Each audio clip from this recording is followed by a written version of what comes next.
नमस्कार बच्चों, स्वागत है आपका ज्योतिर्वा एजुकेशन पर। आज हम पढ़ेंगे कक्षा 3 हिंदी का पाठ 1 सीखो, जो कि एक कविता है और जिसके रचयिता हैं श्रीनाथ सिंह जी। तो आज के वीडियो में हम करने वाले हैं शब्दार्थ, सरल व्याख्या। तो चलिए शुरू करते हैं। फूलों से नित हंसना सीखो, भौरों से नित गाना, तरु की झुकी डालियों से नित सीखो शीश झुकाना।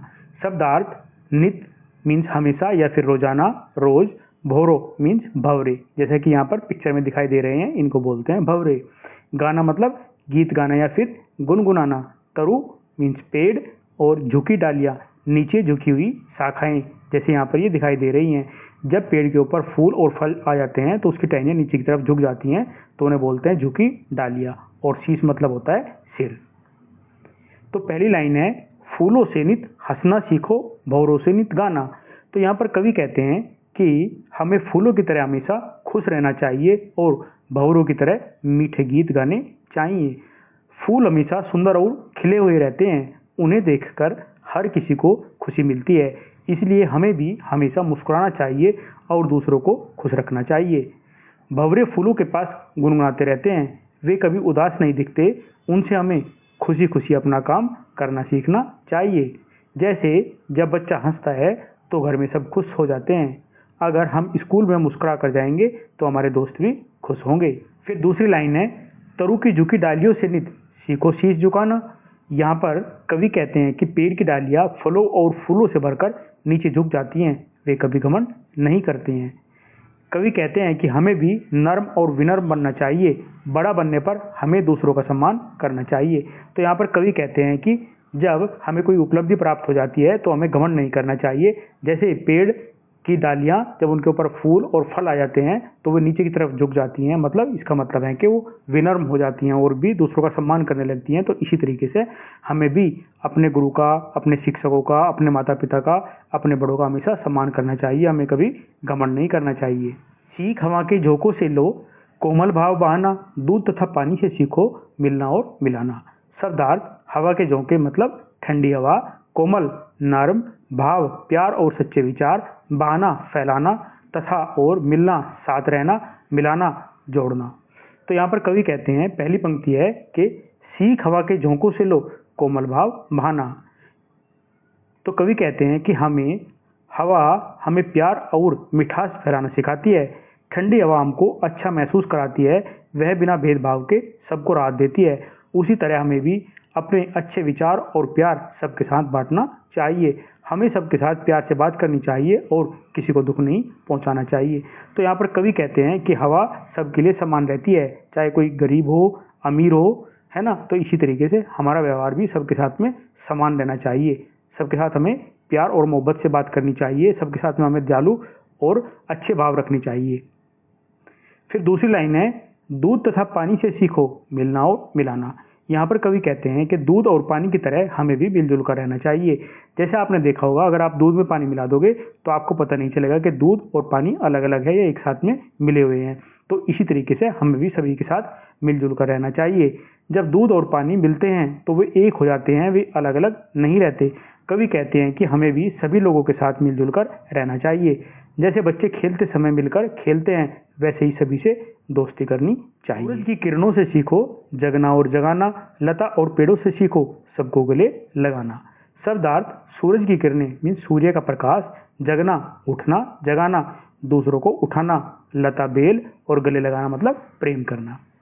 तो पहली लाइन है यहाँ पे, सूरज की किरणों से सीखो जगना और जगाना, जिसका मतलब है कि सूरज हमें समय पर उठाना और दूसरों को भी अच्छी बातें सिखाना सिखाता है।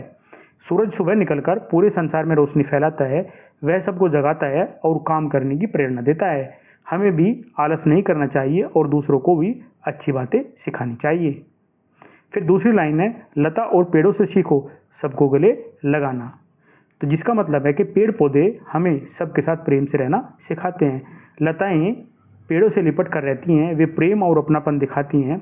कवि कहते हैं कि हमें भी सभी से प्रेम करना चाहिए और किसी से नफरत नहीं करनी चाहिए, हमें भी सभी के साथ में मिलजुल कर रहना चाहिए। दीपक से सीखो जितना हो सके अंधेरा हरना, पृथ्वी से सीखो प्राणी की सच्ची सेवा करना। शब्दार्थ: दीपक मीन्स दिया, अंधेरा हरना अंधेरा दूर करना, पृथ्वी, धरती, प्राणी, जीव जंतु और इंसान सेवा मदद करना। तो यहाँ पर पहली लाइन है, दीपक से सीखो जितना हो सके अंधेरा हरना। तो कवि कहते हैं कि दीपक की तरह हमें दूसरों की मदद करके दुख दूर करना चाहिए।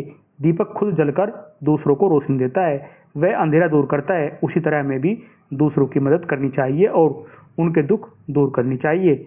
अगर किसी दोस्त को पढ़ाई समझ नहीं आए तो हमें उसकी मदद करनी चाहिए। हमें गरीब आदमी की मदद करनी चाहिए, जिसको नीडी है, जिसको हेल्प की ज़रूरत है, हमें उसकी हेल्प करनी चाहिए। पृथ्वी से सीखो प्राणी की सच्ची सेवा करना। इसका मतलब है कि धरती सभी की सेवा करती है, इसलिए हमें भी सबकी मदद करनी चाहिए। जो हमारी धरती माता है वो निस्वार्थ सभी प्राणियों की, जो भी पृथ्वी पर है, सबकी सेवा करती है। वैसे ही हमें भी सबकी मदद करनी चाहिए निस्वार्थ। धरती सभी को रहने की जगह देती है, वह पेड़, फल, पानी, अनाज सब देती है। वह बिना कुछ मांगे सबकी सेवा करती है। हमें भी दूसरों की मदद इसी प्रकार करनी चाहिए। हमें जानवरों को परेशान नहीं करना चाहिए और पेड़ पौधों का ध्यान रखना चाहिए। जलधारा से सीखो आगे जीवन पथ में बढ़ना, और धुएं से सीखो हरदम ऊंचे पर ही चढ़ना। शब्दार्थ, जलधारा बहता पानी या फिर नदी, जीवन पथ जीवन का रास्ता, बढ़ना आगे चलना, धुआं स्मोक जिसको हम बोलते हैं, हरदम हमेशा, ऊंचा उठना ऊपर जाना या फिर प्रगति करना। तो यहाँ पर पहली लाइन है, जलधारा से सीखो जीवन पथ में बढ़ना। तो कवि कहते हैं नदी की तरह हमें जीवन में हमेशा आगे बढ़ते रहना चाहिए। नदी हमेशा बहती रहती है, वह कभी नहीं रुकती।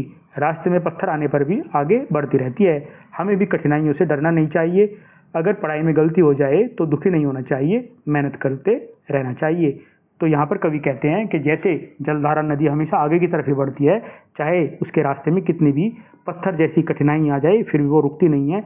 इसी प्रकार हमें भी जीवन में हमेशा आगे बढ़ना चाहिए। कठिनाइयों को झेलते हुए, उनको सहते हुए हमें भी आगे ही चलना चाहिए।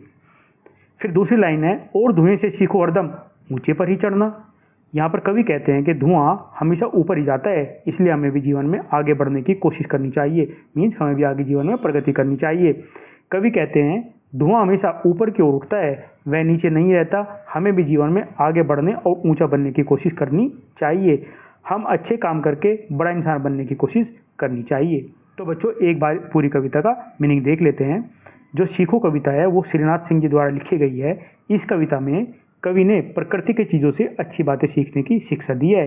कवि कहते हैं कि हमारे आसपास की हर चीज़ हमें कुछ न कुछ अच्छी शिक्षा देती है। जैसे फूल हमें खुश रहना सिखाते हैं, भंवरे हमें गाना और आनंद के साथ रहना सिखाते हैं, और पेड़ों की झुकी डालियां हमें विनम्र रहना सिखाती है। इसी प्रकार हवा हमें प्यार और मिठास फैलाना सिखाती है, और दूध पानी मिलजुल कर रहने का संदेश देते हैं। फिर सूरज समय पर उठने और दूसरों को जगाने की सीख देता है। लता और पेड़ हमें सबके साथ प्रेम के करने की शिक्षा देते हैं। इसी प्रकार दीपक अंधेरा दूर करता है, इसलिए हमें भी दूसरों के दुख दूर करने चाहिए। धरती सभी की सेवा करती है, इसलिए हमें भी सबकी मदद निस्वार्थ करनी चाहिए। और नदी हमेशा आगे बढ़ती रहती है, इसलिए हमें मेहनत करते रहना चाहिए। और धुआं ऊपर उठता है, इसलिए हमें जीवन में ऊंचा बनने का प्रयास करना चाहिए, एक अच्छा इंसान बनना चाहिए। हमेशा हमें मेहनत करते रहना चाहिए। इस कविता से हमें सीख मिलती है कि प्रकृति हमारी सबसे अच्छी शिक्षक है। हमें उससे अच्छी आदतें सीखकर अच्छा इंसान बनना चाहिए। बच्चों, इस वीडियो को यहीं पर कंप्लीट करते हैं। इसके नेक्स्ट वीडियो में हम इसके क्वेश्चन आंसर करेंगे। अगर ये आपको अच्छा लगा है तो प्लीज़ लाइक करें, दोस्तों के साथ में शेयर करें और सब्सक्राइब करना न भूलें। धन्यवाद। मिलते हैं अगली वीडियो में।